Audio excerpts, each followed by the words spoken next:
Hi hello नमस्कार, मी संजीवनी आणि स्वागत करते तुमचं माझ्या नवीन अशा व्हिडिओमध्ये ज्याचं नाव आहे संजीवनी लाईफ व्लॉग.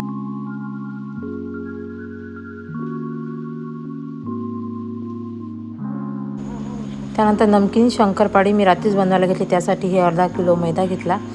अर्धा किलो मैद्यात मिरची पावडर, खायचा सोडा, अजवाईन, कलोंजी आणि मीठ.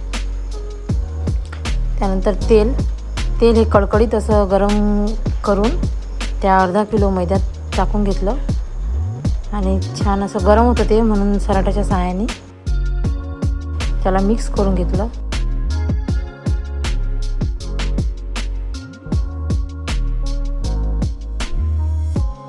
मिक्स केल्यानंतर थंड झाल्यानंतर दोन्ही हाताने छानपैकी चोळून ते मोहन त्याला सगळं मिक्स करून दोन्ही हाताने छानपैकी चोळून त्याची अशी घट्ट असा गोळा तयार होईल तोपर्यंत छान असं चोळून घेतलं पूर्ण मैदा त्या मोहनमध्ये. त्यामध्ये मीठ आणि मिरची पावडर, नंतर त्यामध्ये कलोंजी आणि ही अजवाईन दोन्ही हातात अशी क्रश करून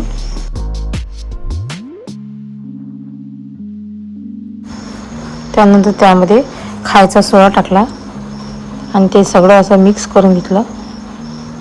त्यानंतर त्याला नॉर्मल पाण्यानेच त्याचा असा घट्टसर असा गोळा तयार करून घेतला.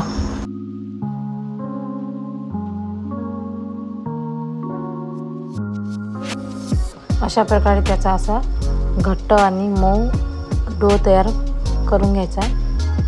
त्याला आपण थोडा वेळ झाकण ठेवून थोडा वेळ रेस्ट करत नंतर त्याचे छोटे छोटे गोळे तयार करून चपाती जशी बनवतात त्या टाईप चपाती बनवून घेतली आणि त्याला नमकीन शंकरपाळे बनवायचे होते. त्यासाठी त्याला शंकरपाळ्याची शेप देऊन कट करून घेतली.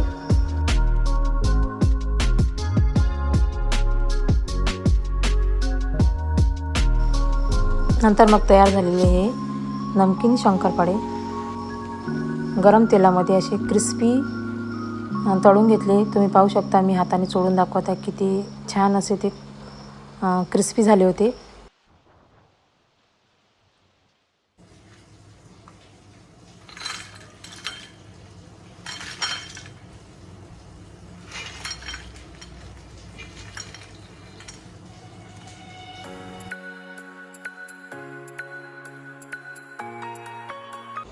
त्यानंतर मग आम्ही निघालो माझ्या माहेरी. पोचल्यानंतर पहिले चहा घेतला आणि स्वयंपाकासाठीसुद्धा स्वयंपाकात चिकनची भाजी बनवली होती.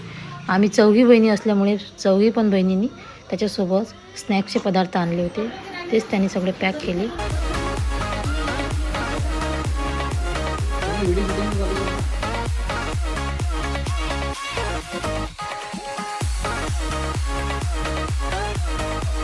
नंतर आईने त्याचे औक्षण केले.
अकोला टू मुंबई तो ट्रेनने जाणार होता.